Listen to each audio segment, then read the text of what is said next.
ठीक है, तो सारी कपलिंग कोहेजन सब क्लियर। कोई भी क्वेश्चन आए उम्मीद करता हूँ बना पाओगे, मैं ही बना दूंगा, क्वेश्चंस तो बनाए कहा मैंने, तो मैं ले आऊंगा आपके लिए, टेंशन ना लो। चले हम आगे। चलो अब हम डिजाइन के कुछ टूल्स हैं वो और देख लो।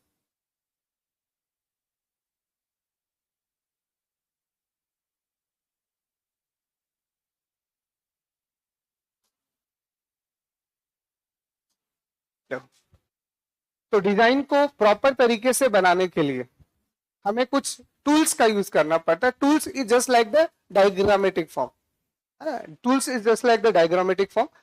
ये मैं एक बार ओवरव्यू तो दे देता हूं, क्योंकि इन टूल्स का नाम आपको समझ आना चाहिए, और अगर मतलब भी पता है तो आपका काम हो गया, मुझे ज्यादा डिटेलिंग करने की इनकी नीड नहीं है। तो जब आप ये डायग्राम पढ़ते हो तो इसमें क्या क्या आता है वो मैं लिख देता हूं। पहला आता है आईपीयू, दूसरा आपको अगर मतलब आपको तो इनकी फुल फॉर्म भी पता है तो मजे हैं आपके, ये मान लो आप, तो मैं तो थोड़ा थोड़ा पढ़ा रहा हूं जाके आपको, ठीक है। तो आईपीओ, दूसरा आपके पास एच आई पी यू, तीसरा आपके पास होता है एनएस डायग्राम या एनएस चार्ट, और चौथा आपके पास होता है वर्नियर और।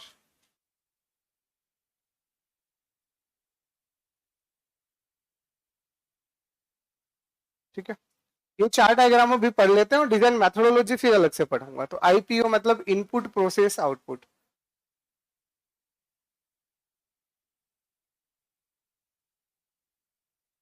लिस्टिंग में सबकी करवा चुका हूं, जो मैंने आपको पहले दिन लिस्ट करवाया था मैं उसको बदलूंगा नहीं, मैं उसी सीक्वेंस में पढ़ा रहा हूं, आप जाके चेक कर सकते हो। ठीक है, एचआईपीओ में होता है hierarchical, hierarchical input process output.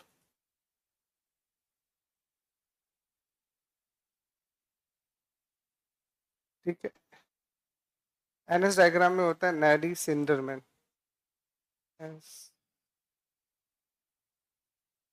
कुछ ऐसे करके नाम होता है, स्पेलिंग देख लेना यार तुम, मैं अजीब से फॉरेनर्स हैं और ये फॉरेनर्स भी अजीब सी दुनिया के। तो एनएस का मतलब नैडी सिंडरमैन डायग्राम हो गया। ए वॉर्नियर और, डब्ल्यू डायग्राम भी इसको शॉर्ट में बोलते हैं ना, तो वॉर्नियर और का मैंने पूरा नाम लिख दिया।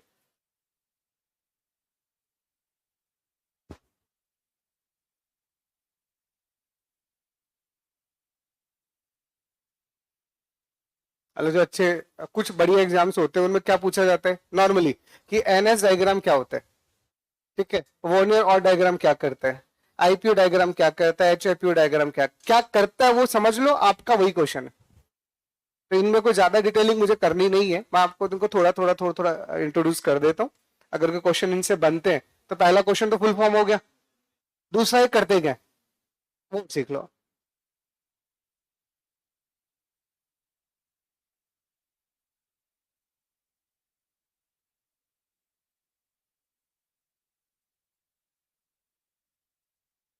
हायरार्किकल,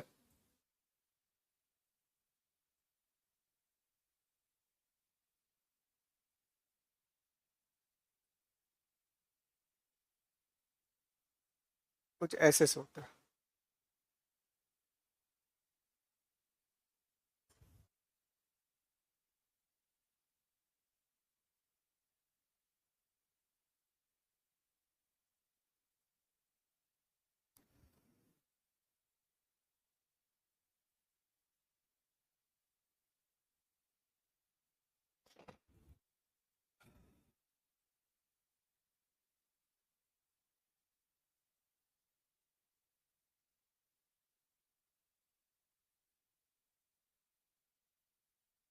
क्योंकि नहीं तो कंट्रोल फ्लैग जा रहे हैं ना, तो फ्लैग जो होंगे वो अलग अलग सिचुएशंस में अलग अलग जाएंगे, तो कंट्रोल ज्यादा हो गया ना।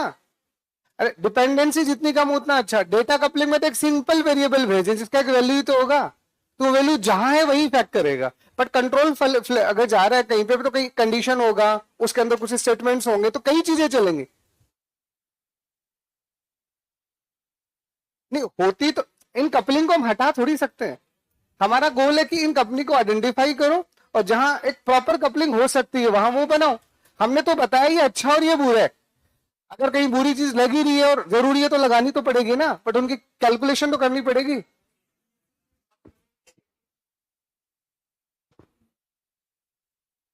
नहीं वो तो होगा, बट उसके और भी तरीके होंगे, ऐसा हो सकता है कोई अलग सिचुएशंस बना रखी हो।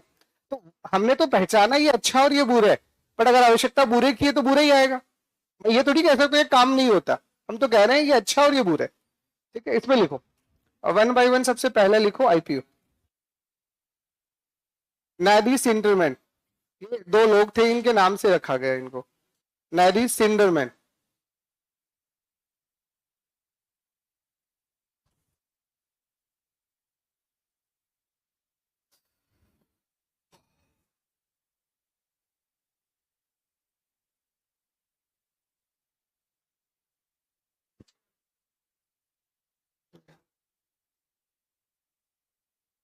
देखो आईपीओ का फुल फॉर्म तो आपने लिख लिया, इनपुट प्रोसेस आउटपुट।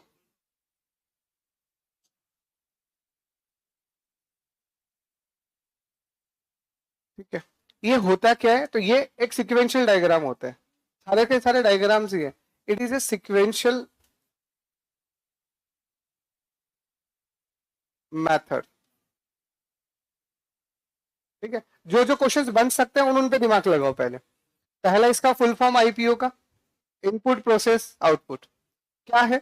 तो यहाँ पे हम, ये तो हमें भी समझ में आ रहा होगा कि यहाँ फोकस किस पे है, इनपुट प्रोसेस और आउटपुट के ऊपर। जैसे जो डीएफडी से आपने लिया होगा वो डीएफडी में प्रोसेस रहा होगा, अब उस प्रोसेस को थोड़ा और डिटेल से बताना है, डिटेलिंग करनी है प्रोसेस की। तो उस प्रोसेस की डिटेलिंग करने के लिए यहाँ आईपीओ का यूज किया गया। और वहां बोला कि अब जब जब भी आप लिखोगे तो आप लिखोगे सीक्वेंस में। कैसे लिखोगे, सीक्वेंस में ही लिखोगे, जो थोड़ा सा टिपिकल था रिप्रेजेंट करना, उसीलिए इसका दूसरा वर्जन बनाया गया जो हायरार्किकल था। अरे ये सीक्वेंशियल है तो दूसरा हायरार्किकल है, एचआईपीओ, उसी का तो एक्सटेंडेड वर्जन है। तो इसके कितने कंपोनेंट है तो समझ में आ ही गया, it contain 3 components.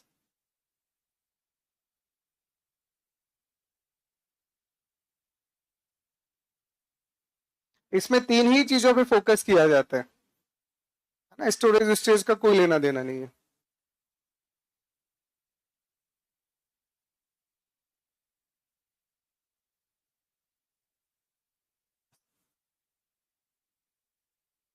Input process और आउटपुट, इसीलिए इसका नाम आईपीओ रखा। आपने इनपुट लिया तो कितने इनपुट है वो बताने हैं आपको, और वो इनपुट जब आउटपुट में कन्वर्ट कर रहे होंगे तो कोई ना कोई प्रोसेस चल रहा होगा, तो उस प्रोसेस के बारे में बताना है।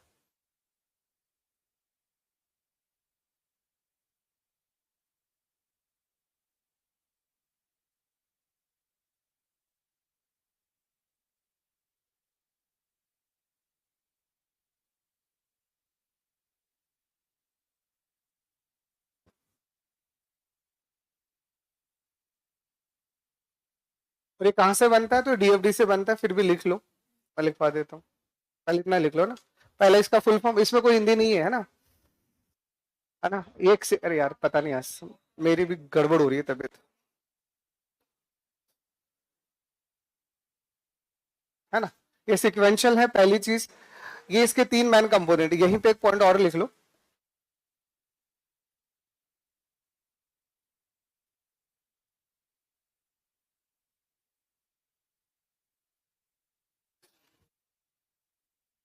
ठीक है। It is constructed with DFD, क्योंकि डीएफडी में प्रोसेस होता है।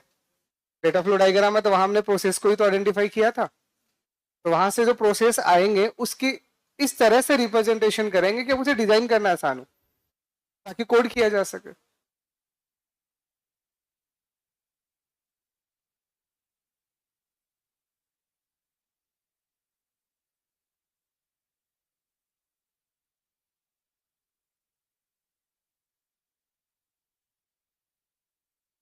तो ये डीएफडी से बनता है, इसका मतलब पहला आईपीओ जो बनेगा वो 0 लेवल डीएफडी का बनेगा, अगला आईपीओ जो बनेगा वो 1 लेवल डीएफडी का बनेगा। तो इस तरह से लिखा जाता है।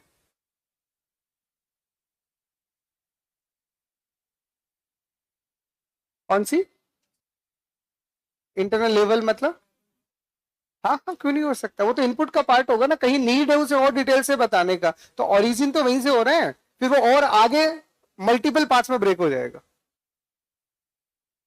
वो तो बनता है। तो डीएफडी अगर आप, अगर डीएफडी अच्छा लगता है 0 और 1 लेवल तक ही, जैसे 2 लेवल पे आप चले गए थोड़ा सा बहुत ज्यादा, 3 लेवल तक तो दिखता ही नहीं है, वो मकड़ियों का जाला बन जाएगा, फिर किधर से क्या जा रहा है। वो तो सिस्टम लेवल की बात है कि कॉम्प्लेक्स है और नीड है तो बनाना ही पड़ता है ना। अब यहाँ पे बनता कैसे देखो, तो यहाँ पे डायग्राम बहुत सिंपल सा बनता है, मैं जस्ट एक आइडिया दे देता हूँ, ज्यादा नीड नहीं है।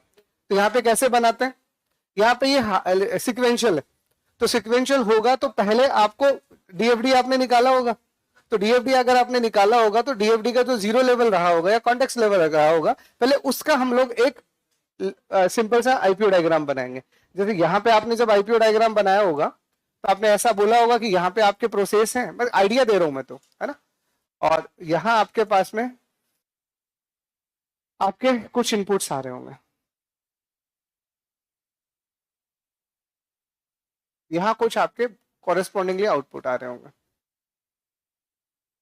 और इसके बदले में हो सकता है आपने कोई प्रोसेस यहाँ पे एग्जीक्यूट की होगी। ठीक है, तो ये सारे के सारे आपके इनपुट आ गए, ये सारे के सारे आपके आउटपुट आ गए, और ये सारा का सारा आपका प्रोसेस आ गया। ठीक है, तो अब सिंपल सा आपको यहाँ से दिख रहा है कि यहाँ से इनपुट इस प्रोसेस में जाएगा और फिर ये आउटपुट आ जाएगा, तो इस तरह से ये सीक्वेंसिंग आती है, इस तरह से आ गया। लेकिन यहाँ पे जब आपने सबसे पहले लिखा होगा तो मान लो ये लेवल 0 ही रहा होगा फॉर एग्जाम्पल, क्योंकि ये तो लेवल 0 का ही है। अब आप किसी भी इंडिविजुअल प्रोसेस को और डिटेल से बताना चाह रहे हो, नीड पड़ सकती है, तो हो सकता है इसकी आपको और डिटेलिंग करनी पड़े, तो फिर आप लेवल 1 पे जाओगे, और लेवल 1 पे जाके इसी को और डिटेल से रिप्रेजेंट करोगे। मान लो आपको सिर्फ इसी को ही डिटेल से बताना है, फॉर एग्जांपल कि आपने बोला कि ये वाला जो सीक्वेंस है ये हमें जानना है, इनपुट प्रोसेस और आउटपुट का, तो इसके लिए आप अलग से क्या बना रहे हो, एक पूरा HIPO बनता है। तो कैसा ये हायरार्किकल है, मतलब it is just like the card, card होते हैं पत्ते, ताश वाले पत्ते, तो आपको पहले एक ही दिखेगा, और जब इसको हटा दोगे तो दूसरा दिखेगा, तो सिक्वेंशियल हो गया ना, कि जब ये दिख रहा है तो यही दिखेगा।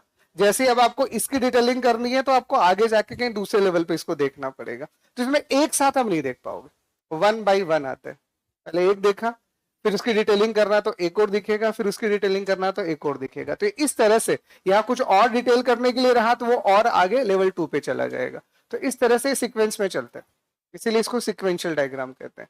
तो अगर सिस्टम में कम ही लेवल्स है तो ठीक है, लेकिन अगर बहुत ज्यादा लेवल्स हो गए तो एक साथ समझने से कॉम्प्लिकेटेड हो जाते हैं, इसीलिए ये तो सिर्फ एक इनिशियल वेरिएशन था कि एक बार बना तो दे, बनाओगे तभी तो चीजें समझ आएंगी, फिर कमियां होंगी तो दूर होती रहेंगी, किसी भी चीज को एक बार में थोड़ी परफेक्ट बनाया जा सकता है।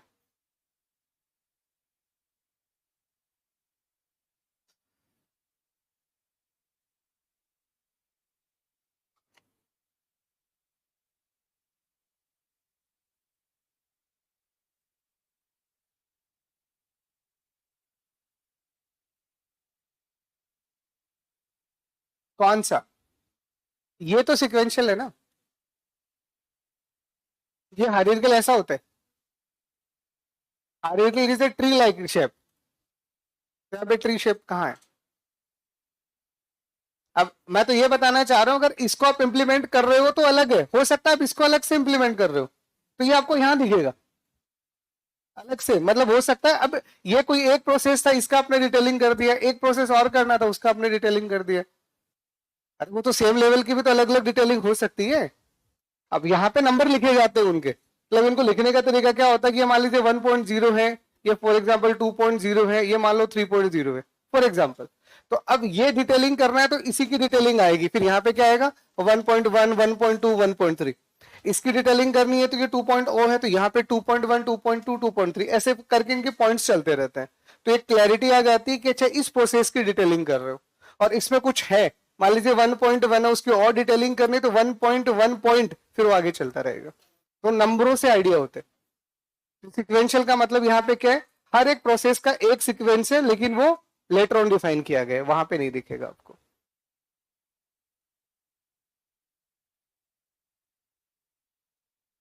फिलहाल तो आपको आईपीओ से रिलेटेड दो बातें याद रखनी है, पहला इसका पूरा फुल फॉर्म क्या और ये किस नेचर का होता है, यानी सिक्वेंशियल।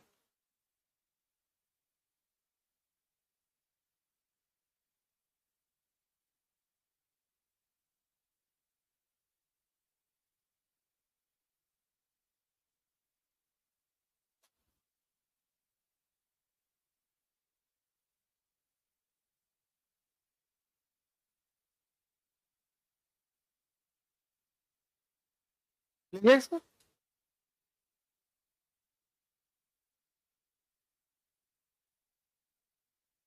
दूसरा लिखो,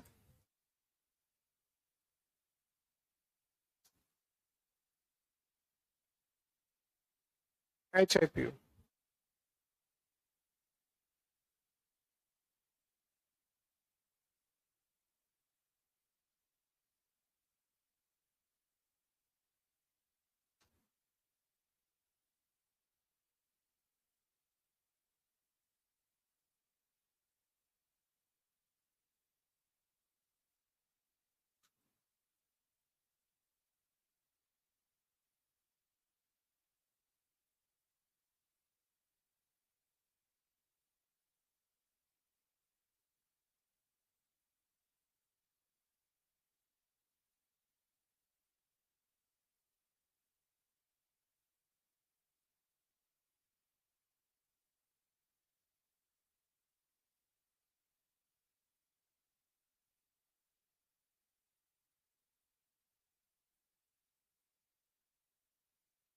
फिर लिख लो।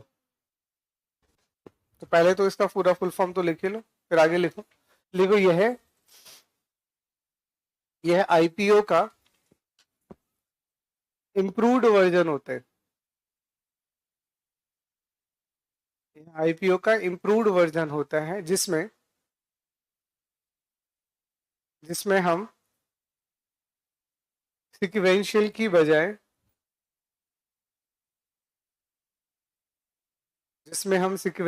बजाय हायरार्किकल रिप्रेजेंटेशन यूज करते हैं।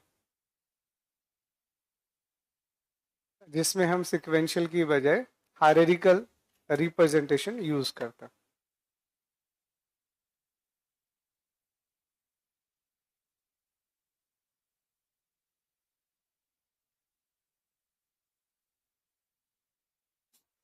ठीक है।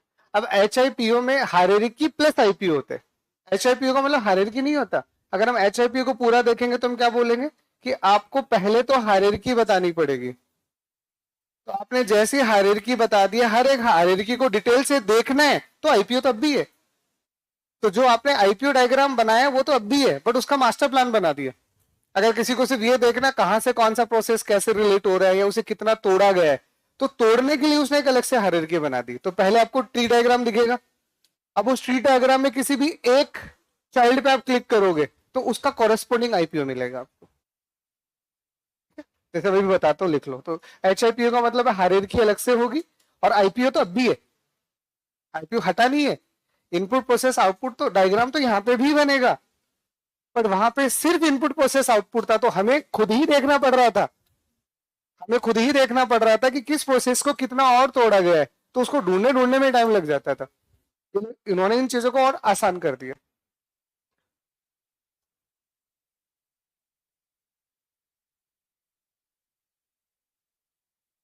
ठीक है।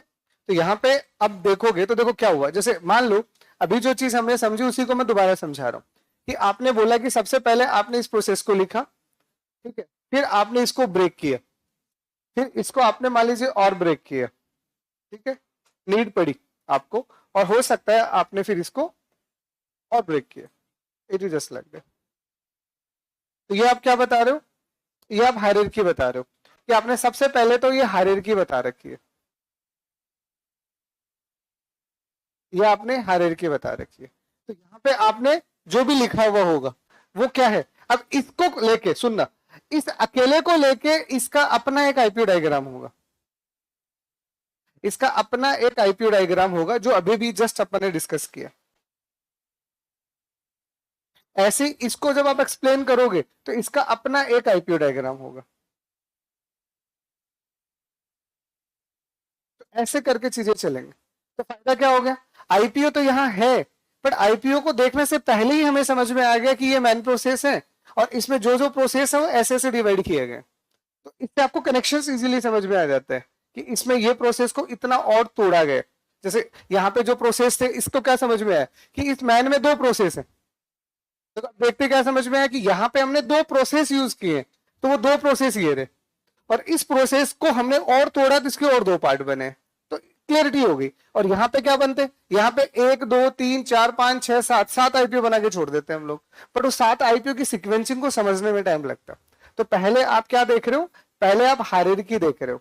आपने क्या बोला कि पहले तो हायरार्की है, जिससे आपको सारे के सारे प्रोसेस इनपुट आउटपुट का सीक्वेंस समझ में आ जाएगा। अब किसी को भी डिटेल से देखना है तो इस पर क्लिक कर दो, समझा रहा हूं। तो क्लिक करोगे तो ये पूरा आईपीओ खुल जाएगा, इस पर क्लिक करोगे तो इसका एक पूरा आईपीओ खुल जाएगा। तो आईपीओ का और बेटर रिप्रेजेंटेशन हो गया है ना। तो विजुअलाइज करना और समझना आसान हो गया अगर सिस्टम कॉम्प्लेक्स है तो। ये ऐसे बनते हैं।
ठीक है, क्लियर?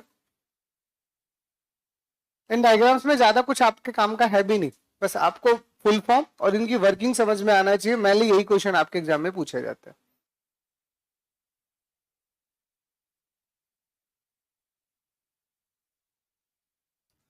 चलो,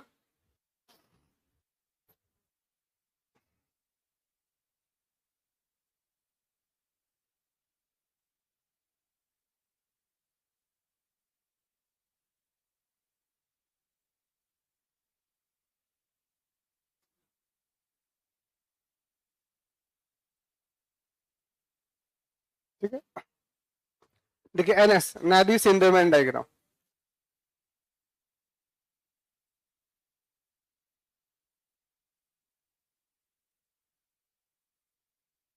तो ये जो डायग्राम आपका है, it is close to the flow chart. एक तरह से अपडेटेड फ्लो चार्ट होता है। मतलब जैसे हम लोगों ने फ्लो चार्ट को लिखना सीखे, तो फ्लो चार्ट में वो सिंबल्स का यूज लेते हैं, सीक्वेंसिंग का यूज लेते हैं, और उनकी मदद से कोड करना आसान हो जाता है, एल्गो लिखना आसान हो जाता है। जब आप प्रोग्रामिंग पढ़े हो तो पहले तो आपको फ्लो चार्ट ही सिखाए जाते हैं, पढ़े होंगे। और जो पढ़े ना, हाँ, फ्लो चार्ट्स बनते हैं एल्गो के भी यहाँ पे, तो प्रॉपर रिप्रेजेंटेशन हो जाता है उससे। अब यहाँ पे ये जो लोग थे दो, नादी सिंडरमैन, इनको लगा कि लॉजिक्स को थोड़ा और आसान लिखना है, तो इन्होंने किसी भी लॉजिक को लिखने के लिए ब्लॉक्स का यूज किया। ऑनली ब्लॉक्स, ब्लॉकिंग बनाई, कैसे क्या बताइए, बताता हूं। तो फुल फॉर्म इसका लिखवाई दिया, तो इट इज अपडेटेड वर्जन, आप ऐसा कह सकते हो, updated version of flow charts,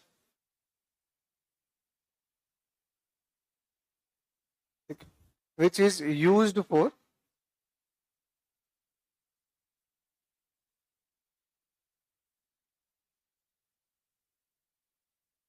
coding, क्या आप ये कह सकते हो। तो लिखो यह है फ्लो चार्ट जैसा, या फ्लो चार्ट का अपडेटेड वर्जन, आप ऐसा कह सकते हो। तो ये कई बार एग्जाम में पूछ लिया जाता है, which diagram is just like the flow chart, just like the flow chart, तो ये आपको समझ आना है। चलिए लिखो, देखो यह है फ्लो चार्ट का, यह फ्लो चार्ट का अपडेटेड वर्जन होता है, जिसका यूज, जिसका यूज कोडिंग में किया जाता है,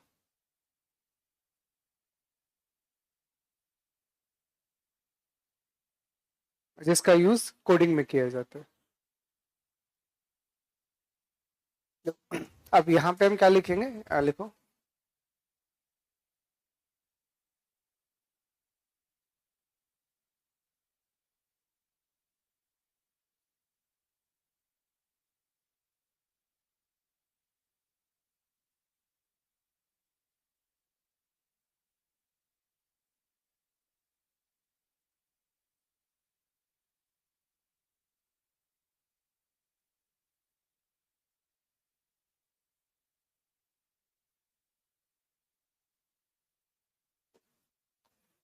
इसमें, लिखो इस डायग्राम में, इस डायग्राम में ब्लॉक्स की मदद से, इस डायग्राम में ब्लॉक्स की मदद से, इस डायग्राम में ब्लॉक्स की मदद से फंक्शन, कंडीशन या लूपिंग को रिप्रेजेंट किया जाता है। ब्लॉक्स की मदद से फंक्शन, कंडीशन या लूपिंग को रिप्रेजेंट किया जाता है।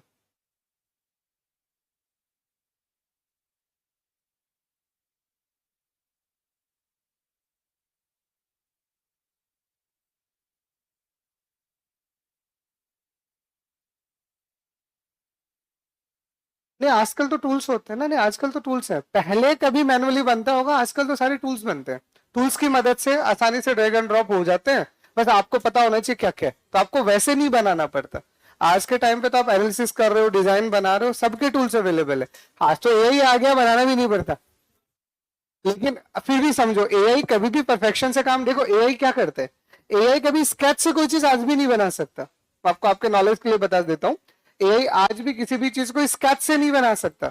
स्केचिंग आप करोगे, और फिर आपको जब नीड पड़ेगी किसी भी चीज को एक्सप्लेन करने की तो आपके पास टाइम नहीं होगा, या हम जल्दी बनाना चाह रहे हैं, तो वो मॉड्यूल लेवल पे काम हम किससे करवा सकते हैं, एआई से करवा सकते हैं। बट आप ऐसा नहीं आप कहते हो कि write a project to this, कि भाई हमें तो एक फेसबुक बना के दे दे भाई तू, हम तो कल ही मार्क जुबर्गर बनना है हमें तो ऐसा नहीं होने वाला। ये काम अगर एआई करने लग गया तो जो कंपनी एआई बना रही है लोग एआई से एआई बनवा लेंगे, फिर खा जाएगा एआई खुद को ही, तो ऐसा पॉसिबल नहीं है।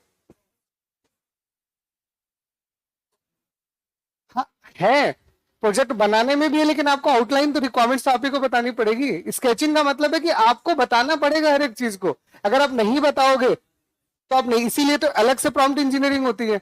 उस प्रॉम्प्ट इंजीनियरिंग में यही तो है कि आपको बताना कैसे है, उसे प्रॉम्प्ट इंजीनियरिंग हम लोग कहते हैं, तो कर सकते हो। अब यहाँ देखो क्या क्या डायग्राम्स है। नॉर्मली मैं कुछ डायग्राम्स आपको लिख के दिखाता हूँ। यहाँ पे डायग्राम्स कैसे लिखे जाते हैं, कि अगर आपको किसी भी प्रोसेस को लिखना है, सिंपल कोई प्रोसेस है, तो उसके लिए एक सिंपल सा डायग्राम यूज किया जाता है, it is for only a process. ठीक है।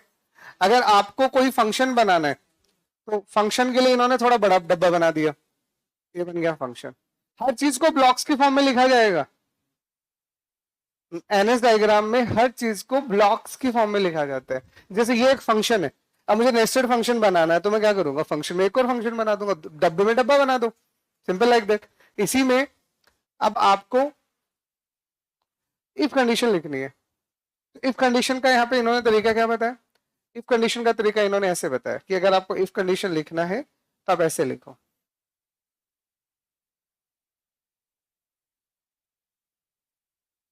कि यहां तो आप अपनी कंडीशन लिख दो, और कंडीशन होने के बाद में ठीक है आपने इसको डिवाइड कर दिया, तो या तो ये ट्रू होगा या ये फॉल्स होगा।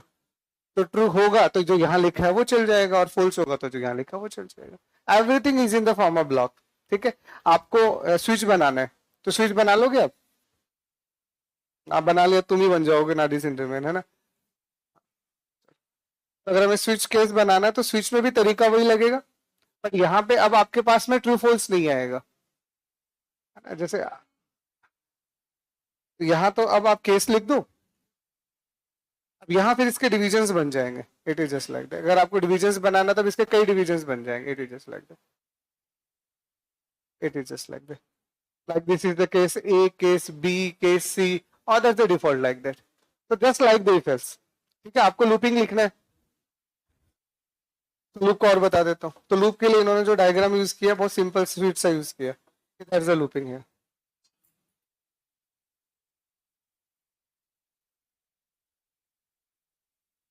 इट इज जस्ट लाइक तीन के कुछ डायग्राम्स से, नहीं वो सारी कंडीशन आप बस, ये डायग्राम का मतलब लूप है। आप ये डायग्राम बना के छोड़ रहे हो ना, अब आपको इफ में इफ लिखना है, ये इनके खुद के बनाए हुए लॉजिक से हम तो बना रहे हैं। अब हमें इफ में इफ लिखना है तो समझ में आ रहा है, अब लूप में लिख रहे हो तो ये चीजें क्या हो रही है, रिपीट हो रही है। तो रिपीट होने के लिए यहाँ कंडीशन और यही प्रोसेस बार बार चलेगा, तो जो आपने यहाँ लिखा है वो रिपीट होता रहेगा। तो ये प्रोसेस वाला पार्ट आ गया, और ये आपका लूप है। अब फोर वाला है तो ये ऊपर ब्लॉक आता है, और डू वाइल वाला है तो नीचे आता है, इतना फर्क पड़ता है बस।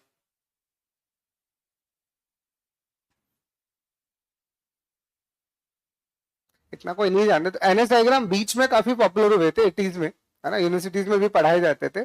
पर उसके बाद तो इतने सारे टूल आ गए, इतना ज्यादा कोई पॉपुलर नहीं हो पाया। मतलब फ्लो चार्ट का रिप्लेसमेंट ये कभी कर ही नहीं पाया।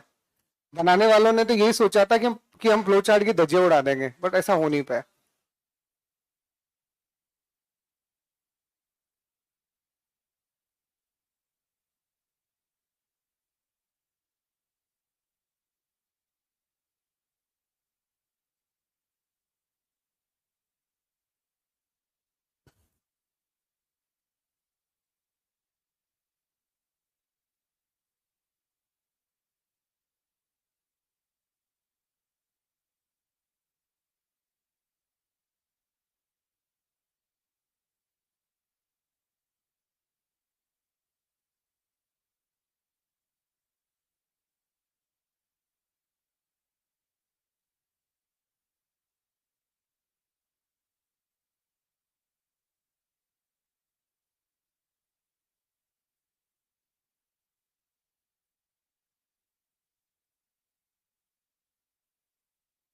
हाँ डिफॉल्ट वर्ड।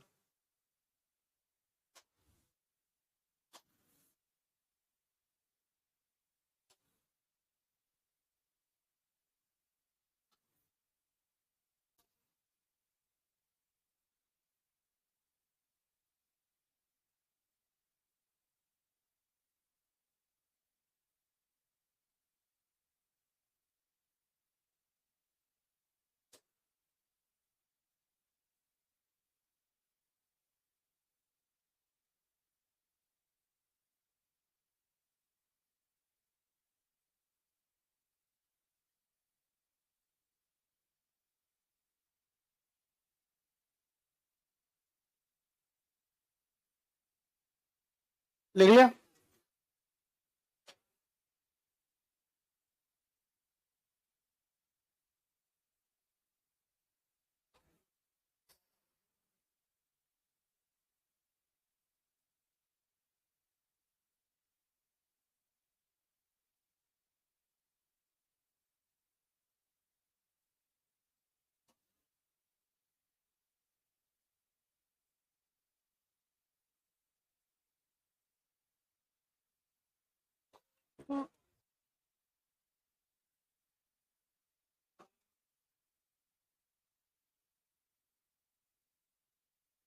और नियर ही है, वो जो लिखा था वही है।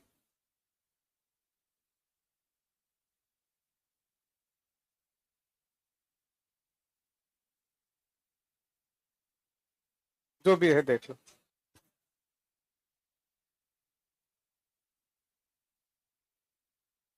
ये डायग्राम जो होता है ये बाकी तीनों से बिल्कुल अलग है। मैं क्यों पढ़ा रहा हूं? क्योंकि ये डायग्राम उल्टा काम करता है। This is the reverse process. बाकी जितने भी डायग्राम हमने पढ़े हैं, भाई आईपीओ पढ़ो, एचआईपीओ पढ़ो, या फिर तीसरा आपका एनएस डायग्राम पढ़ो, ये सब इनपुट से स्टार्ट होंगे और आउटपुट तक जाएंगे। वॉरियर और उल्टा है। वॉरियर क्या कहता है कि नहीं, आपको आउटपुट पता है, आपको इनपुट नहीं पता, इनपुट पता करना है, कैसे करोगे? तो दिस द रिवर्स अप्रोच। इसीलिए इसके क्वेश्चन अलग ही बनते हैं। मतलब एक ही लाइन है जो आपको इसमें ध्यान रखना है कि ऐसा कौन सा डायग्राम होता है जिसमें आउटपुट पता होता है और उसे इनपुट निकाला जाता है। रिवर्स अप्रोच होता है, तो वॉर्नियर और डायग्राम से होता है। तो यहाँ आउटपुट को लेते हैं और उसे छोटे छोटे पार्ट्स में लेके तोड़ते तोड़ते तोड़ते तोड़ते इनपुट तक पहुंचते हैं। तो इसे reverse engineering like of this. ठीक है, तो वॉर्नियर और का सिंपल सा मतलब क्या होता है, बस एक लाइन में लिख लो।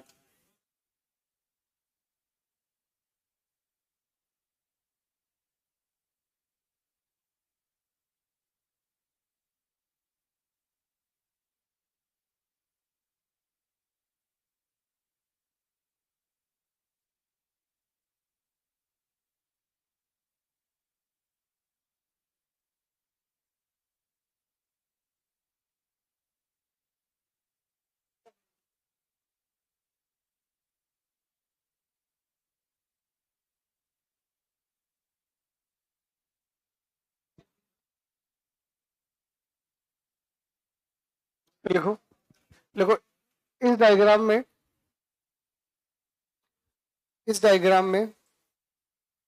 पहले आउटपुट को रिप्रेजेंट किया जाता है। इस डायग्राम में पहले आउटपुट को रिप्रेजेंट किया जाता है और उससे इनपुट पता किया जाता है, ऐसे लिख लो, और उससे इनपुट पता किया जाता है।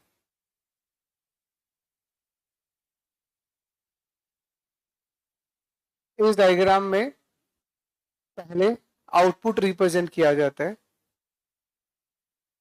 पहले आउटपुट रिप्रेजेंट किया जाता है और फिर इनपुट फाइंड किया जाता है। तो ये आउटपुट से इनपुट वाला, बस एक ही लाइन मेरे को इसमें समझानी थी और कुछ खास नहीं है इसमें। ठीक है, अब इसमें फिर अलग अलग तरह के नोटेशंस होते हैं, ज्यादातर हम ब्रैकेट्स यूज लेते हैं।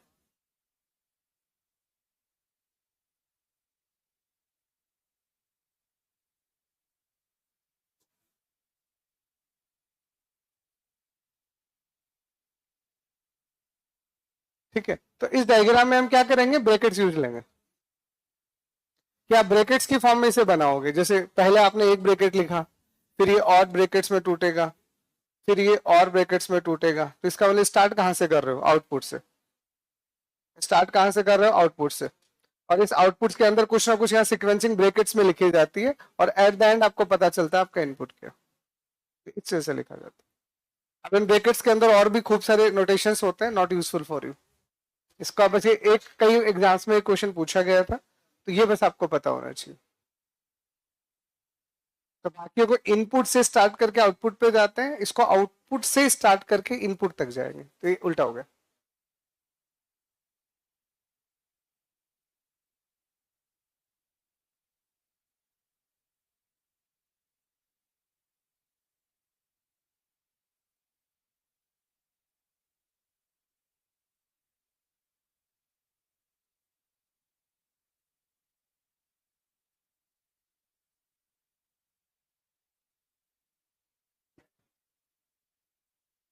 टेक्निकली देखा जाए तो आपको पहले पता ही आउटपुट होता है, आपकी रिक्वायरमेंट आउटपुट ही तो होती है, उससे भी धीरे धीरे इनपुट निकलता है। तो सच में देखा जाए तो ये सही है, उल्टा नहीं है। बाकी में उल्टा कर रहे थे, ये तो सही तरीका होता है कि आपकी रिक्वायरमेंट्स क्या है, उन रिक्वायरमेंट्स को पहले पता किया और उनको धीरे धीरे तोड़ के ये पता करेंगे कि एग्जैक्टली आपको इनपुट क्या चाहिए। ठीक है, तो ये चार डायग्राम, आईपीओ, एचआईपीओ, एनएस चार्ट और चौथा वारियर और आपको समझ आना चाहिए। ठीक है, अगला आपके पास आता है ये डिजाइन मैथोडोलॉजीज।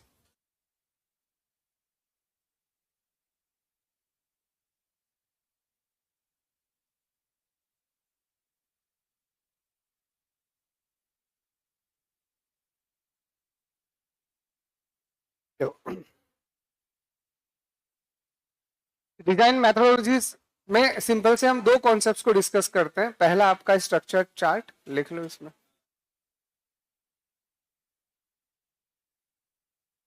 और दूसरा आपका होता है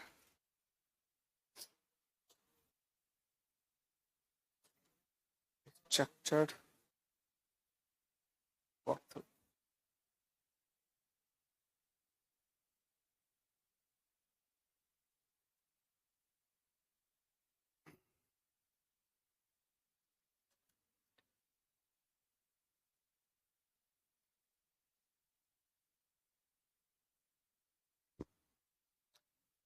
ठीक है, तो स्ट्रक्चर चार्ट का जनरल मतलब यही है कि हम एक तरह से जो भी हमारा डेटा है उसके प्रोसेस को तो बता ही रहे, अभी तक हमने प्रोसेस, उसके अलावा जो उसके इंपॉर्टेंट कॉन्सेप्ट है जैसे कि coupling, data coupling, control coupling type की चीजें हो गई है, या फिर उसकी सीक्वेंसिंग हो गई है, उनको बताने के लिए स्ट्रक्चर चार्ट थोड़ा डिटेल्ड होते हैं कि ठीक है अब हम आपको ये तो बता ही नहीं कि कितने मॉड्यूल्स हैं, ये भी बता रहे हैं कि इस मॉड्यूल के बाद क्या आएगा। अब उस मॉड्यूल को कैसे यूज करना है, उस पर कौन सी कंडीशन लगानी है, इफ लगाना है फॉर एग्जाम्पल, उनको रिपीट करना है, रीयूजेबल कंपोनेंट है, कैसे पता चलेगा। तो उन कंपोनेंट्स की वो डिटेलिंग करनी है, इसीलिए उसको स्ट्रक्चर्ड चार्ट बोला जाता है। और स्ट्रक्चर्ड वॉक थ्रू सुन लो, स्ट्रक्चर्ड वॉक थ्रू होता है ये आपके पास चारों स्टेप्स में यूज होते हैं, ये सिर्फ डिजाइन के लिए नहीं है, ये एनालिसिस में भी काम आता है, ये डिजाइन में भी काम आता है, ये कोडिंग में भी काम आता है और ये टेस्टिंग में भी काम आता है। ये चारों का structure walk through, structure walk through means review, कुछ नया नहीं है इसमें, ये एक रिव्यू प्रोसीजर होता है, ये एक रिव्यू प्रोसीजर। तो ये मैं पढ़ा यही रहा हूं, बाद में इसको मेरे को किसी और फेज में लिखने की नीड नहीं है, बस आपको समझ में आना चाहिए स्ट्रक्चर्ड वॉक थ्रू एक रिव्यू प्रोसेस है कि जब भी आप किसी भी स्टेप को कंप्लीट करोगे अब उसमें कोई कमियां तो नहीं रहेगी। It is just like the meeting जो हमने पहले डिस्कस किया, जेड टाइप ऑफ थिंग। तो जेड सिर्फ किसके लिए था, रिक्वायरमेंट्स के लिए, तो हम कह रहे हैं कि वही प्रोसीजर अगर हम हर जगह लगाएं तो उसको हमने यहाँ स्ट्रक्चर्ड वॉक थ्रू का। ठीक है, तो लिख लो, एक एक को डिस्कस कर लेते हैं अभी। पहला हेडिंग लगा लो स्ट्रक्चर चार्ट।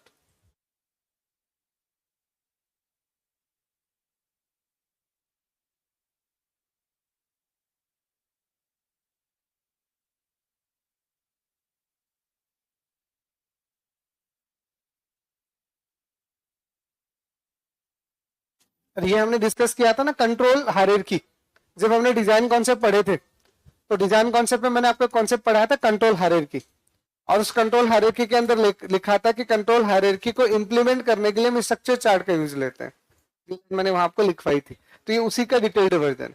ठीक है, तो स्ट्रक्चर चार्ट है क्या, तो basically it is used for representing the modules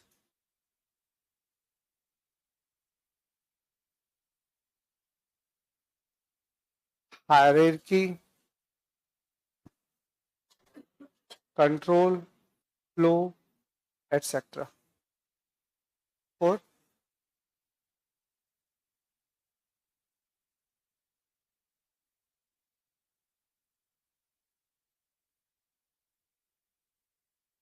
और बेटर डिजाइनिंग ऐसे लिख लो।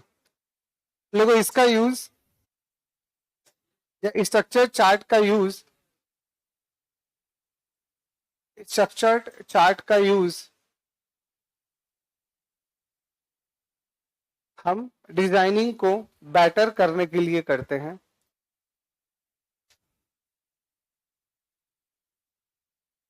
स्ट्रक्चर चार्ट का यूज हम डिजाइनिंग को बेटर करने के लिए करते हैं, जिसमें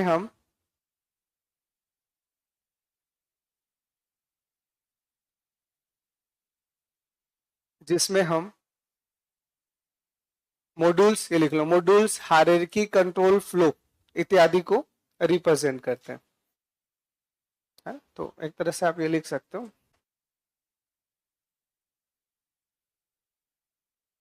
इस स्ट्रक्चर चार्ट में आपकी मॉड्यूलरिटी भी आ गई, आपका कंट्रोल हायरार्की भी आ गया, और साथ में अगर आप कपलिंग के कॉन्सेप्ट्स को यहाँ पे लिखना चाह रहे हो तो यहाँ पे कपलिंग भी आ जाएगी। ठीक है, कुछ समथिंग लाइक दैट, या फिर इसे फंक्शनल इंडिपेंडेंस कह दो आप, ऐसे ना बोल के।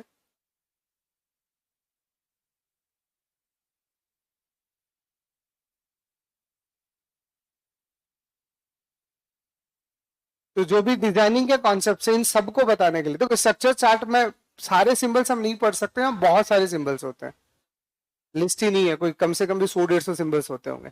मैं उनमें से कुछ गिने चुने 4-5 सिंबल्स आपको पढ़ा देता हूँ जो अपने काम के हैं, और वही रिकरिंग एग्जाम में पूछे जाते हैं।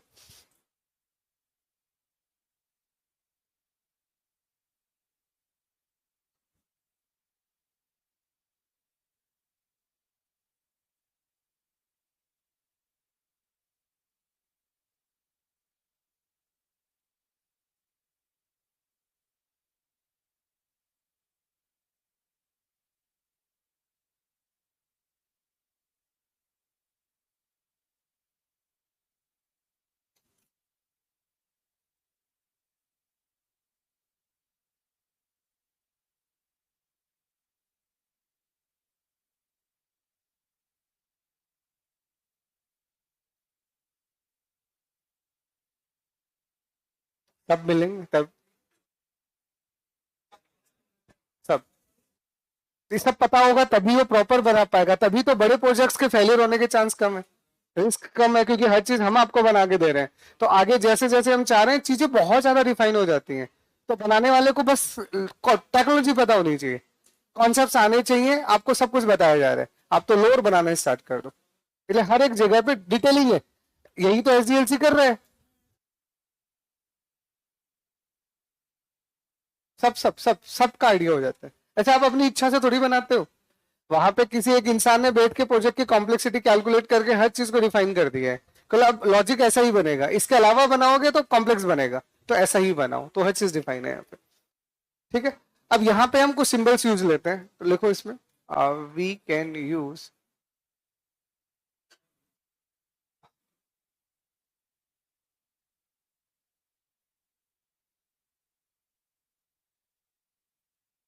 ठीक है, तो यहाँ पे कुछ नोटेशंस यूज होते हैं बनाने के लिए, वो देख लो।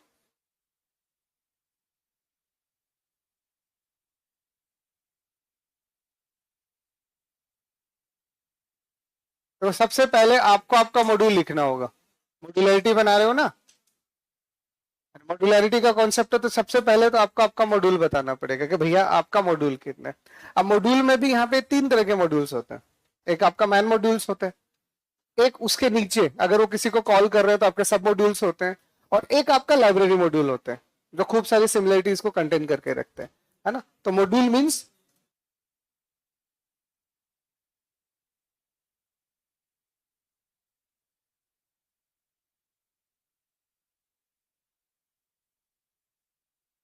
ठीक है, और ये 3 तरह के होते हैं, मैं यही लिख देता हूँ। इसको बोलते हैं कंट्रोल मॉड्यूल या मैन मॉड्यूल आप कह सकते हो, सब मॉड्यूल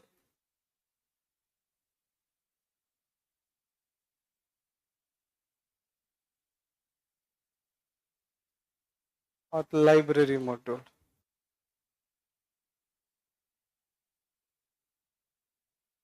तो आपके यहाँ 3 तरह के मॉड्यूल्स होते हैं, एक आपका मैन मॉड्यूल्स होगा, एक आपका सब मॉड्यूल होगा, और एक आपका लाइब्रेरी मॉड्यूल होगा।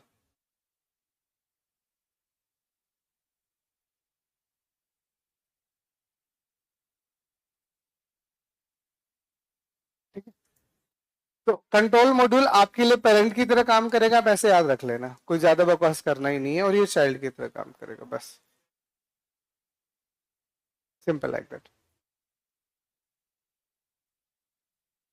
हाँ, लाइब्रेरी में जो सिमिलर चीजों की फंक्शनलिटीज एक साथ डाल दी गई, जब आपको यूज करना आप उनको डायरेक्ट यूज कर सकते हो। तो इनके नोटेशंस क्या क्या होते हैं देखो।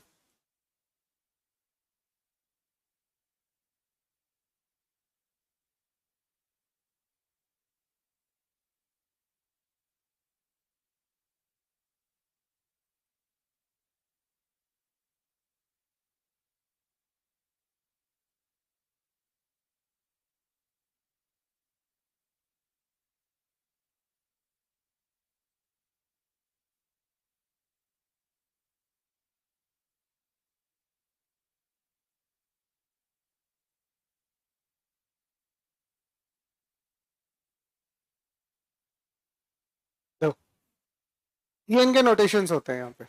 अगर कोई भी आपका मैन मॉड्यूल होगा तो पेरेंट की तरह ट्रीट करेगा, इसको देखते ही आप समझ जाओगे कि ये पेरेंट है, तो ये आपका मैन मॉड्यूल हो गया। ये क्या हो गया, आपका मैन मॉड्यूल हो गया। उसके बाद में ये दो क्या है, इसके चाइल्ड है, तो चाइल्ड है तो ये आपके पास में सब मॉड्यूल की तरह काम करेंगे। ठीक है, और ये आपका लाइब्रेरी मॉड्यूल होता है, लाइब्रेरी को है ऐसे लिखा जाता है। इसके कुछ नोटेशंस होते हैं, बना लो।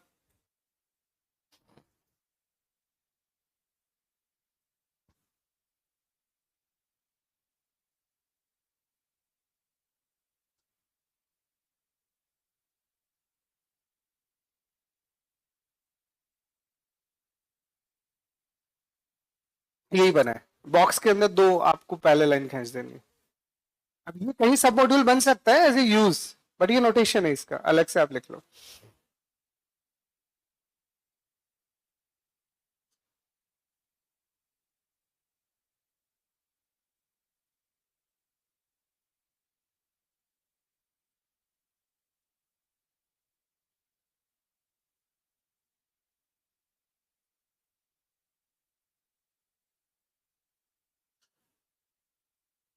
बना लिया, इसे मैं दूसरा लिखूं।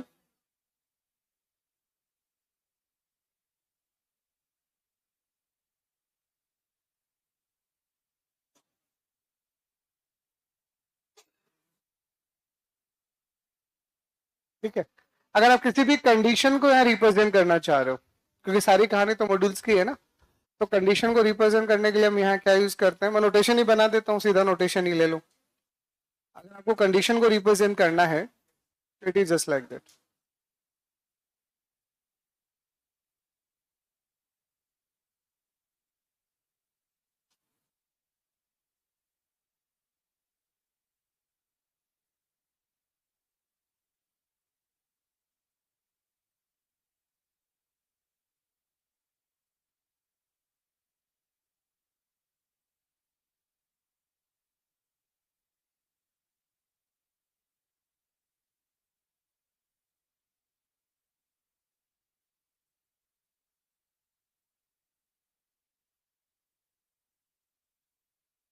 तो जब भी हम कंडीशन को रिप्रेजेंट करते हैं, तो कंडीशन को कैसे रिप्रेजेंट करेंगे कि ये मान लीजिए कोई मॉड्यूल है, अब इसके बाद में ये वाला चलेगा, ये वाला चलेगा, इसको बताने के लिए यहाँ पे ये रोम्बस लगाया जाता है। ये तो फ्लो चार्ट में करते हैं, तो फ्लो चार्ट वाला रोम्बस यहाँ लगाया गया है, बट लगाने का तरीका अलग है कि किसी भी मॉड्यूल के नीचे अगर आपको रोम्बस दिख रहा है, इट मीन्स वो कंडीशनल मॉड्यूल है।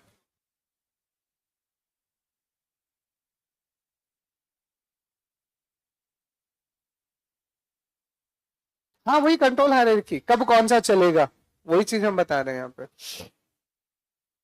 कब कौन सा चलेगा, कितनी बार चलेगा, वो सब यहाँ पे डिफाइन किया जाता है।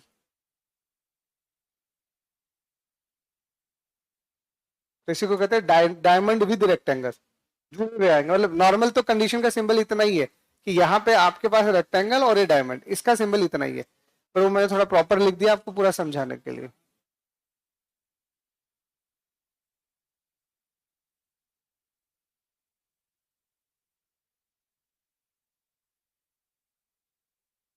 देखिए चले। थर्ड, आपको कोई चीजें रिपीट करनी है तो आप यहाँ रिपीटेशन ले सकते हो। लूपिंग मतलब रिपीटेशन या लूपिंग आप कह सकते हो।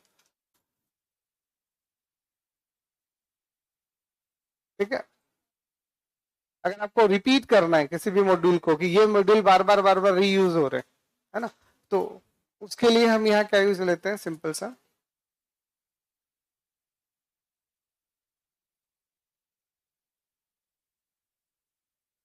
कई तरह की फंक्शनलिटीज होंगी।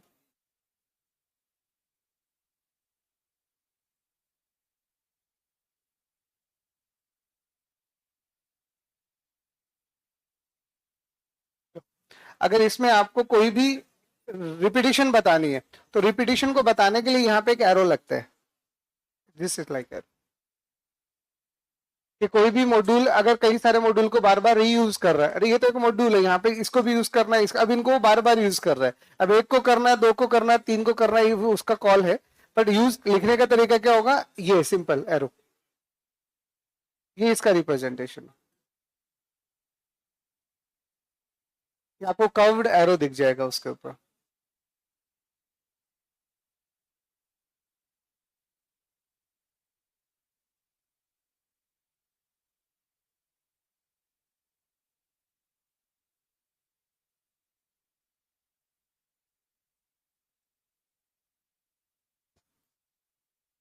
घुमावदार एरो, कर्व्ड, कर्वी है ना, तो आप इसे कर्व्ड कह सकते हो।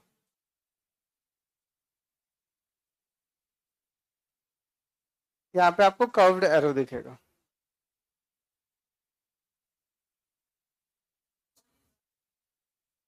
हाँ हाँ, सारा कंट्रोल, ये तो कंट्रोल की पार्ट है दोनों, आपको कंट्रोल करना है ना, इसके बाद ये चलेगा, कितनी बार चलेगा, तो चीजें कंट्रोल पे ही काम कर रही है यहाँ पे।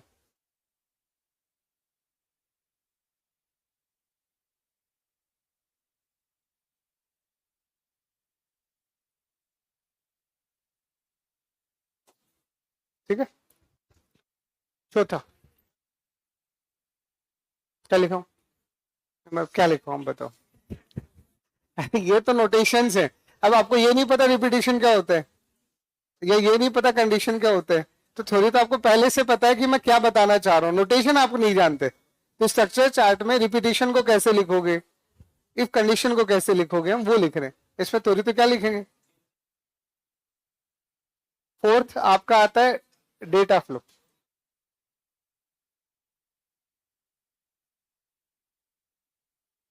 ठीक है, तो किसी भी मॉड्यूल्स के बीच में अगर डेटा का फ्लो है ना, तो डेटा का फ्लो यहाँ कैसे लिखा जाता है,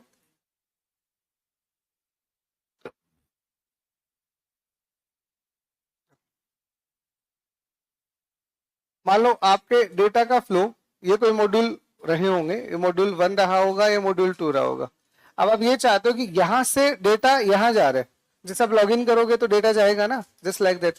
तो जब भी आपको ये बताना है कि आपका डेटा का फ्लो हो रहा है, तो उसको कैसे लिखते हैं, सुनो, एरो तो आएगा,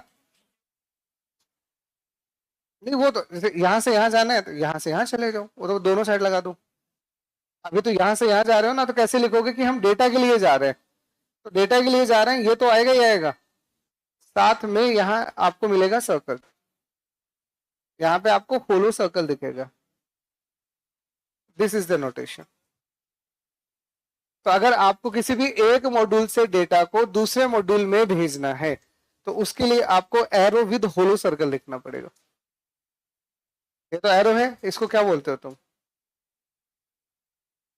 छोटा बड़ा क्या होता है, एक ही तो है, दो होते हैं तो छोटा बड़ा होता है, तो एक ही है, तो सर्कल, तो नॉर्मली हम इसे होलो सर्कल कहते हैं, बाकी तो सर्कल ही है। फील्ड अब इसको भर देंगे,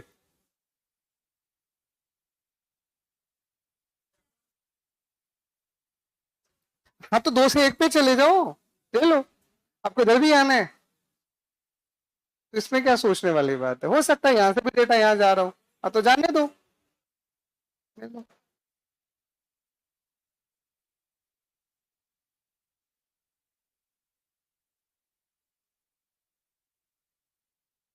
ये लो, दोनों तरफ भेज देता हूँ।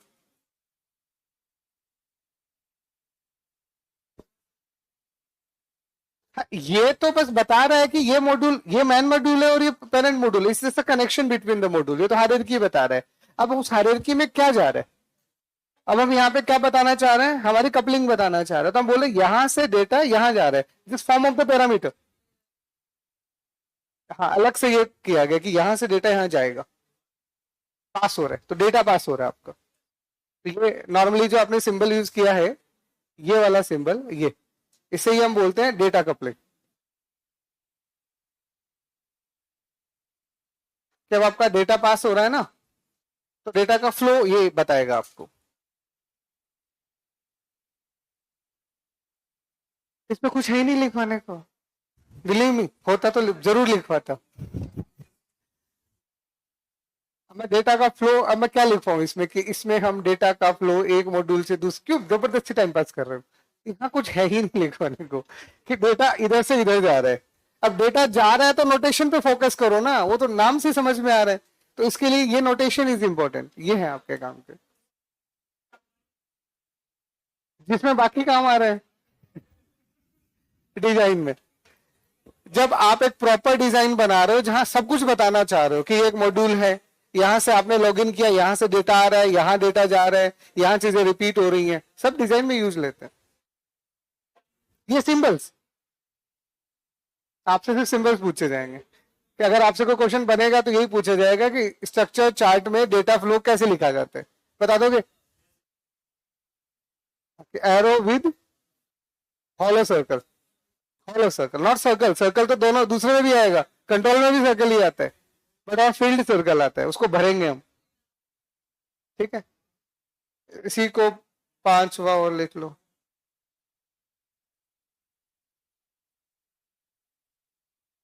नहीं, वो तो मुझे ही पता है, आपको सब कुछ अभी याद रहता है, बाद में तो ये क्या कुछ भी याद नहीं रहता तो उसी के लिए तो आपको पढ़ना पड़ता है। अरे अब आप सबके सब थोड़ी ही स्वामी विवेकानंद हो जो एक ही बार में देखते ही सब याद कर लोगे। हाँ, हाँ, वो इसीलिए तो डायग्राम बनवा रहा हूं। अरे यहाँ पे आप समझ नहीं रहे, यहाँ पे कोई थ्योरी है ही नहीं। अब फ्लो चार्ट के अंदर आपको क्या लिखाया जाता है कि ये सिंबल है, वहां पहली बार पढ़ रहे हो आप, इसलिए एक आध लाइन का उसका मतलब लिख दिया जाता है। अब मैं स्ट्रक्चर्ड चार्ट का मतलब मैं आपको पहले ही कह चुका हूं कि स्ट्रक्चर चार्ट में डिजाइन को बेटर बनाने के लिए, बेहतरीन बनाने के लिए जो मैन कॉन्सेप्ट है उनको एक साथ दिखाते हैं कि इतने सारे मॉड्यूल्स हैं, ये मॉड्यूल यहां से यहां जा रहे हैं, ये मॉड्यूल ऐसे कंट्रोल हो रहे हैं, अब इन मॉड्यूल में ऐसे डेटा या कंट्रोल पास हो रहे हैं, तो उनके सिंबल्स हैं। इनमें थ्योरी कुछ नहीं, जब भी आप देखोगे तो आपको समझ में आएगा कि हाँ यहाँ डेटा की बात हो रही है। अगर इससे पहले आपने डेटा कपलिंग पढ़ लिया तो मेरे को क्यों लिखवाना है यहाँ पे, या सीधा यही पढ़ोगे पहले, ऐसा हो ही नहीं सकता, ऐसे रैंडम पेज खोल खेल थोड़ी पढ़ते हो आप लोग। हाँ, समझदार बच्चों। चलो, अब हम बात करते हैं कंट्रोल फ्लो का। तो अब हम वही डेटा कपलिंग की जगह कंट्रोल कपलिंग करना चाह रहे हैं, तो यहाँ कंट्रोल कपलिंग में यही चीजें, यही सेम है, पर ये है तो अभी भी सर्कल ही, लेकिन इस सर्कल को भर दो।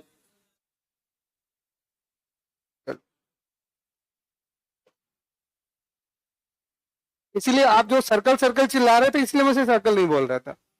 इसे एरो विद होलो सर्कल और एरो विद फील्ड सर्कल, तो सर्कल भरा हुआ आएगा,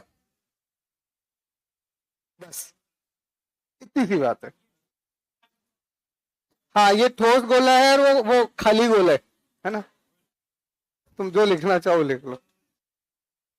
नहीं, देखा जाए तो गोला तो यही है, वो सर्कल था, सिटी में दिखेगा ना आपको।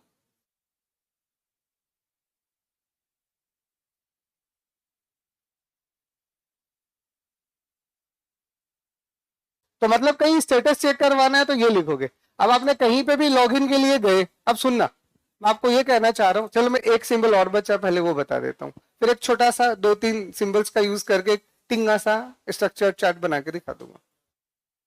बड़ा तो कहाँ से बनाऊंगा मैं, बताओ, फिर यही बनवा लोगे तो।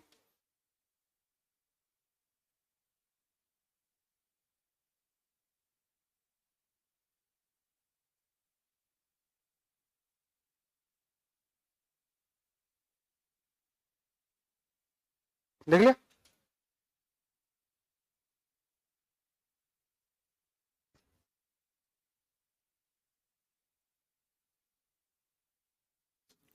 छठा आपके पास आता है स्टोरेज, फिजिकल स्टोरेज या कुछ भी अगर आपको यूज करना है तो।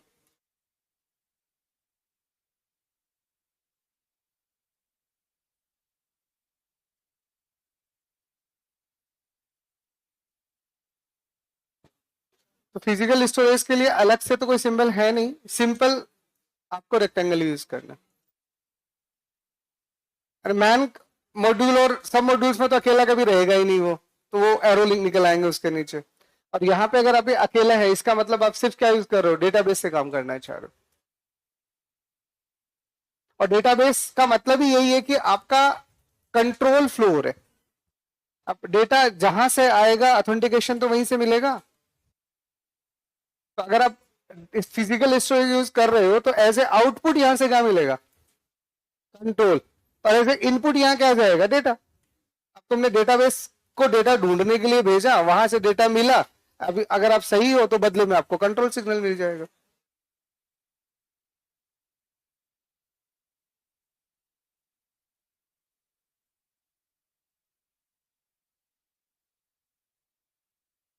ठीक है। ओके। अब मान लो अगर आप किसी भी लॉगिन के लिए प्रोसीजर अप्लाई करते हो, ठीक है, तो होगा क्या, जैसे आप यहां हो,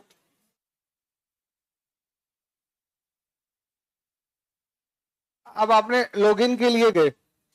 अब लॉगिन के लिए अगर आप कहीं पे भी जाओगे, बस समझाने के लिए बोल रहा हूं मैं तो, है ना। तो लॉगिन के लिए आप यहां से गए और आपने बदले में क्या भेजा, डेटा। ठीक है, तो आपने डेटा भेजा होगा, कहां पे भेजा होगा, किसी ना किसी डेटाबेस के अंदर। तो मान लो यहाँ कोई डेटाबेस रखा हुआ होगा, ठीक है, यहाँ कोई डेटाबेस रखा हुआ होगा। अब इस डेटाबेस से आगे जाके, अब अगर आप लॉगिन सक्सेसफुल हो गए,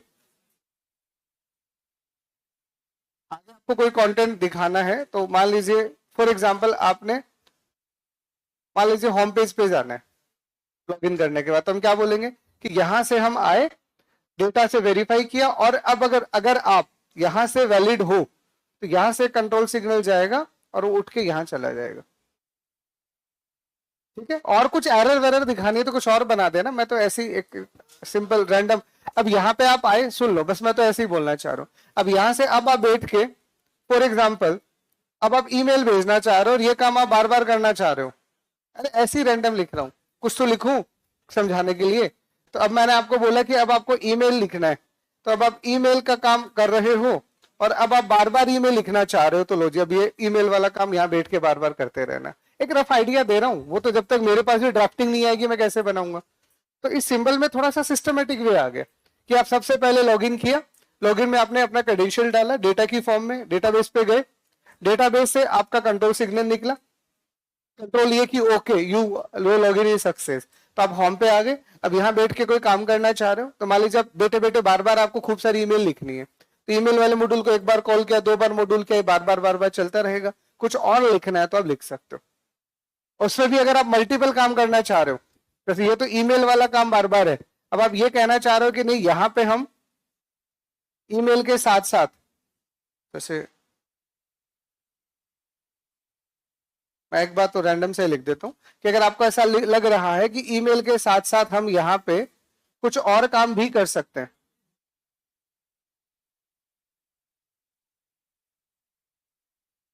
ठीक है, मान लीजिए ब्राउजिंग करना है फॉर एग्जांपल, तो ये आपका ब्राउजिंग वाला पार्ट आ गया। ठीक है, it is just like that. ठीक है, तो इसका मतलब होम पेज पे आके अब आप कंडीशन लगा रहे हो, ये कुछ ऐसे इसको यहां से कनेक्ट कर देना, और ये वाला चीज फिर बार बार रिपीट होता रहेगा, इस तरह से इसको बना दो। हाँ हाँ, वो अरे इसमें और भी बहुत कुछ हो सकता है, मुझे तो थोड़ा थोड़ा एक आइडिया देना था, बिल्कुल लगा सकते हो।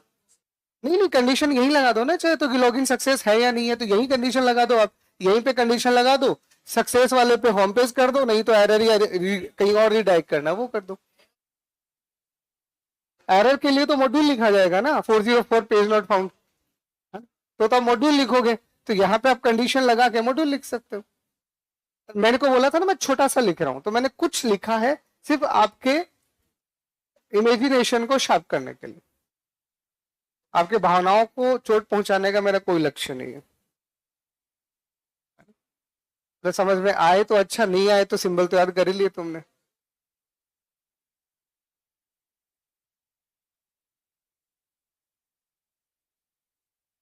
हाँ नहीं, लिखना पड़ता है थोड़ा फिजिकल स्टोरेज टाइप का कुछ नाम देना पड़ता है कि ये सर्वर है, it is just like that, उस तरह से। तो गैप चाहिए क्या तुम्हें? ले लो। जल्दी आ जाना लेकिन, है ना। चलो आगे फिर कंटिन्यू कर, डिजाइन निपटा के भेजेंगे आज आपको, इतना ही बचा है।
आगे सारे,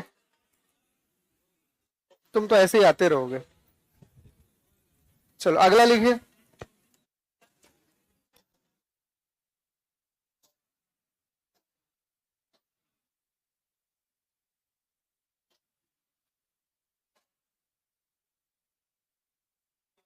स्ट्रक्चर्ड वॉक थ्रू। तो स्ट्रक्चर्ड वॉक थ्रू में आप सिंपल सा ये लिख लीजिएगा,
तो इसमें लिख लो। देखो इस टेक्निक का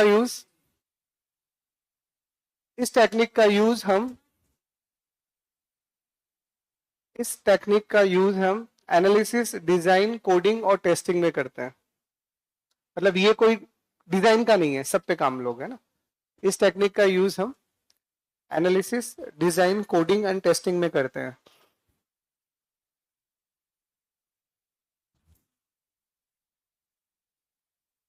इस टेक्निक का यूज हम analysis, design, coding and testing में करते हैं।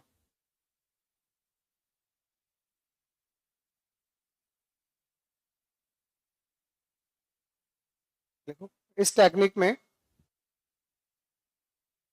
इस टेक्निक में किसी भी स्टेप का फाइनल डॉक्यूमेंट इस टेक्निक में किसी भी स्टेप मतलब वही एनालिसिस डिजाइन है ना। इस टेक्निक में किसी भी स्टेप का फाइनल डॉक्यूमेंट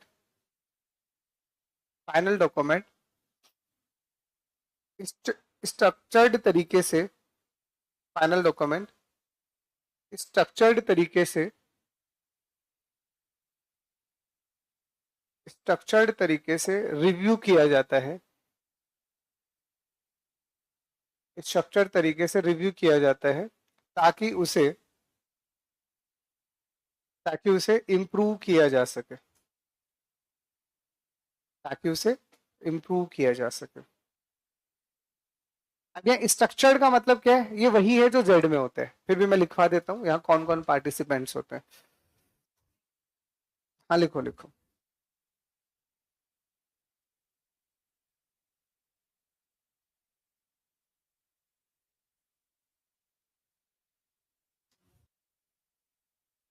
डिजाइनिंग को और बेटर इंप्रूव करने के लिए,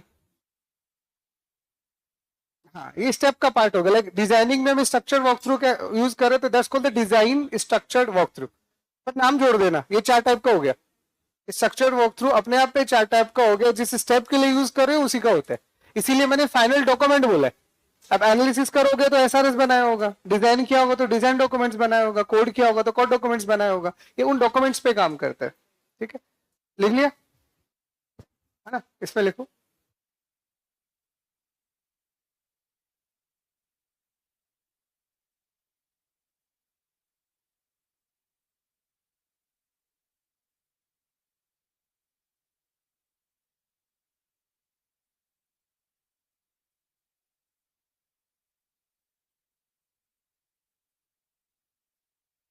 ठीक है, अब यहाँ पे जो पार्टिसिपेंट्स होते हैं वो कौन कौन होते हैं? देखो पहला जो होता है वो होता है प्रेजेंटर। अरे जिसने काम किया है, अब एक स्टेप पे काम हो गया, अब उस काम को जिसने भी किया है वो प्रेजेंट करेगा कि भाई मैंने ऐसे काम किया है, कि वो बताएगा तभी तो कमियां निकालेंगे। तो पहले यहाँ प्रेजेंटर आता है जो प्रेजेंट करता है,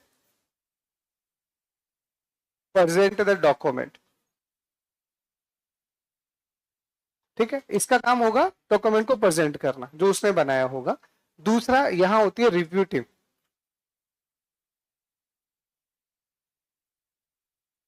अब यहाँ पे रिव्यू टीम बैठी रहती है जिसमें वही आपका सिस्टम एनालिसिस्ट आ गया, डेवलपर्स आ गए, वो सारे के सारे बैठे रहेंगे। तो यहाँ पे आपके रिव्यू करने के लिए सिस्टम एनालिसिस्ट, डिजाइनर और जो होंगे डेवलपर्स, जिस भी स्टेप में आप यूज कर रहे हो, वो सारे की सारी टीम बैठी रहेंगी जो रिव्यू करेंगे। और बाकी वो दो लोग तो ऐसे के ऐसे हैं ही, एक फैसिलिटेटर और दूसरा स्क्रैच, है ना। तो फैसिलिटेटर वो यहाँ पे भी है, और चौथा आपका स्क्रैच। तो फैसिलिटेटर जो चीजों को मैनेज करेगा, या इसको क्या बोलते हैं, रिकॉर्डर, और ये चीजों को रिकॉर्ड करेगा।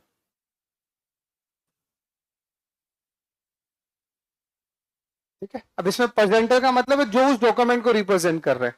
एनालिसिस वाले के लिए एनालिसिस की टीम का एक बंदा आएगा, उसने काम किया और वो रिप्रेजेंट कर रहा है।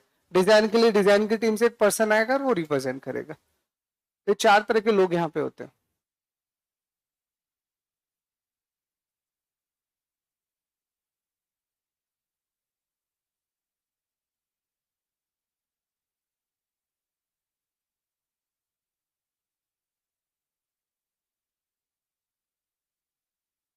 जेड पढ़ने के बाद में इसमें कुछ नहीं है, is just like the Z, पर जेड सिर्फ एक ही जगह काम आता है, कॉमन गैदरिंग में। उसी को हमने एक्सटेंड कर दिया।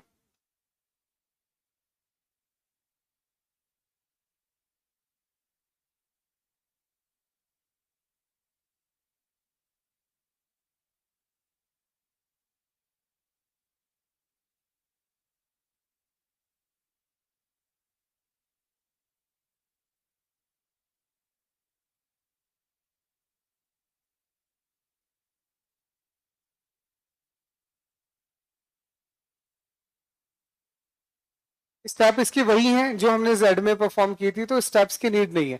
तो सबसे पहले फैसिलिटेटर, मतलब जो भी आपका प्रेजेंटर होगा, मतलब यहाँ का स्टेप्स क्या रहेगा कि जो भी प्रेजेंटर रहेगा वो बोलेगा किसको, फैसिलिटेटर को, कि भाई देख मैंने अपना डॉक्यूमेंट्स बना लिया है, अब एक काम कर, तो एक मीटिंग ऑर्गेनाइज कर ताकि रिव्यू किया जा सके। तो सबसे पहले आपका प्रेजेंटर फैसिलिटेटर के पास आएगा, फैसिलिटेटर एक शेड्यूल सेट करेगा, उस शेड्यूल के अंदर जो भी आपकी रिव्यू टीम है उन सबको इन्फॉर्म करेगा, टाइमिंग वाइमिंग मीटिंग मीटिंग का जगह बताएगा, फिर वो लोग आएंगे, प्रेजेंटर अपनी जो भी डॉक्यूमेंट्स उसको प्रेजेंट करेगा। ड्यूरिंग दैट जो भी रिव्यू टीम है वो उनमें जो भी करेक्शंस करवानी है वो बताएंगे, और उन सबको जो भी आपका रिकॉर्डर या स्क्रैब है नोट करेगा, और नोट करने के बाद किसको देगा, एनालिसिस्ट को। पहले तो एनालिसिस के पास जाएगा ना, एनालिसिस उसको फाइनली रिव्यू करेगा और उसको फिर से भेजेगा। और ये हर एक स्टेप के लिए, यही जेड में था, पर जेड में सिर्फ रिक्वायरमेंट गैदरिंग के दौरान ऐसा किया गया था। हम कह रहे हैं यही काम हर पे लगा दो तो ज्यादा अच्छा है ना। अब तो हर जगह रिव्यू आ रहे, तो रिव्यू आने का मतलब फायदा क्या हुआ, कोई ये नहीं कह सकता कि हमसे नहीं पूछा। फायदा क्या हो गया, कोई ये कह ही नहीं सकता कि हमने नहीं पूछा, तो हम तो बना के आप ही को दिखा रहे हैं। तो आप उसी वक्त कोई कमियां हो तो बता दो, बाद में अगर कोई कमियां बताओगे तो फिर इसका मतलब ये आपका फॉल्ट है, हमारा नहीं, it is just like that ना। तो इसे अपन कहते हैं स्ट्रक्चर्ड वॉक थ्रू। बस इतना आपको पता होना चाहिए। तो कई बार पूछ लिया जाता है स्ट्रक्चर्ड वॉक थ्रू क्या, एक रिव्यू टेक्निक है। क्या है, एक रिव्यू टेक्निक है जिसमें हम क्या करते हैं, किसी भी पर्टिकुलर स्टेप पे बना गया डॉक्यूमेंट रिव्यू करवाते हैं, मतलब करेक्ट करवाते हैं। किससे करवाएंगे, तो उसमें एक स्ट्रक्चर्ड तरीका होगा, कौन कौन आएगा वो पहले से डिफाइंड है, कब आएंगे कैसे आएंगे कौन मैनेज करेगा वो सब कुछ प्री डिफाइंड होते हैं। इसमें और कुछ पढ़ने लायक है भी नहीं, है ना, बस इतना पता होना चाहिए आपको। या अब एक लास्ट से छोटा सा टॉपिक और है, इसमें मैं डिटेलिंग नहीं करूंगा क्योंकि आपको ज्यादा नीड नहीं है इसकी, है ना। तो बस थोड़ा सा इसलिए आइडिया दे रहा हूं ताकि तुम ये ना को पढ़ाया नहीं, है ना। बस इसमें कितने डायग्राम्स होते हैं, कौन सा डायग्राम क्या करता है उतना मैं आपको बता देता हूँ। ठीक है, तो ये लिखिए यूएमएल। यूएमएल का मतलब होता है unified modeling language.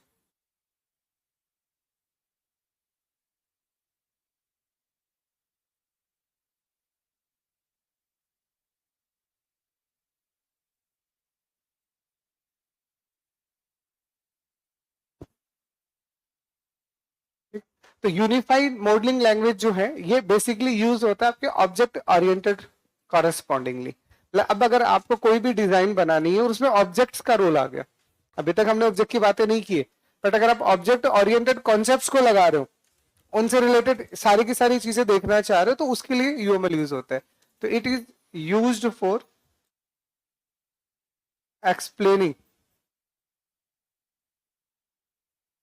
Object oriented, पूरा लिख लो, ऑब्जेक्ट ओरिएंटेड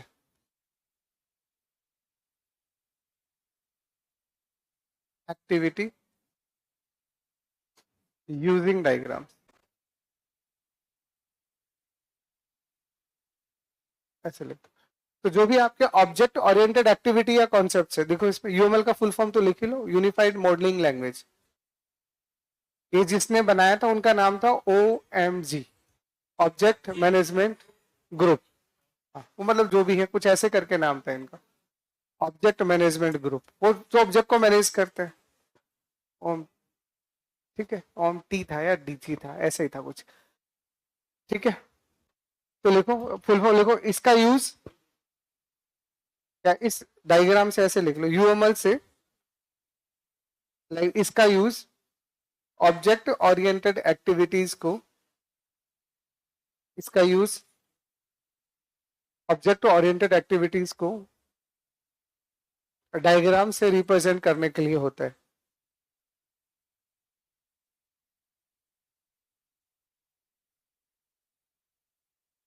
तो यहाँ पहला तो क्वेश्चन यही है, यूएमएल का फुल फॉर्म क्या है, हो गया। ओके, अब इसमें क्या खूब सारे डायग्राम्स होते हैं। अब उन डायग्राम की कैटेगरीज होंगी। ये तो इस पड़ोसी ने लिख लिया ना यार, इसने भी नहीं लिखा क्या? तुम्हारे चक्कर में तो मैंने लाइन ही बदल दी थी।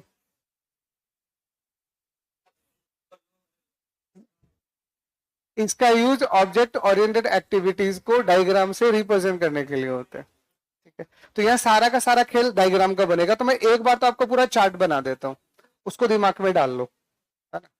तो यूएमएल में आपको क्या करना है, ये चार्ट याद रखना है। तो यूएमएल जब हम पढ़ते हैं तो यूएमएल के जो डायग्राम्स होते हैं वो दो तरह के डायग्राम्स होते हैं।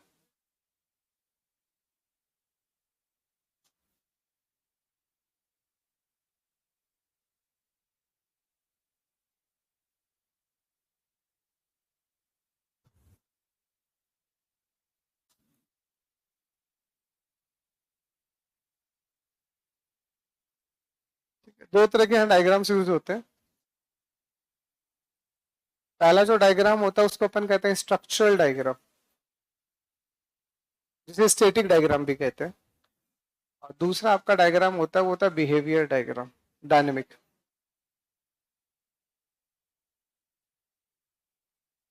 ठीक है, तो अब इसे स्ट्रक्चरल या स्टैटिक डायग्राम, बिहेवियर या डायनेमिक डायग्राम कहते हैं इन्हें। अब इनमें क्या खूब सारे डायग्राम्स बनते हैं। जैसे अगर आप स्ट्रक्चरल डायग्राम की बात करोगे,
तो तुम्हारे लिए सबसे बड़ा चैलेंज यही है, इनके नाम याद रख पाओ,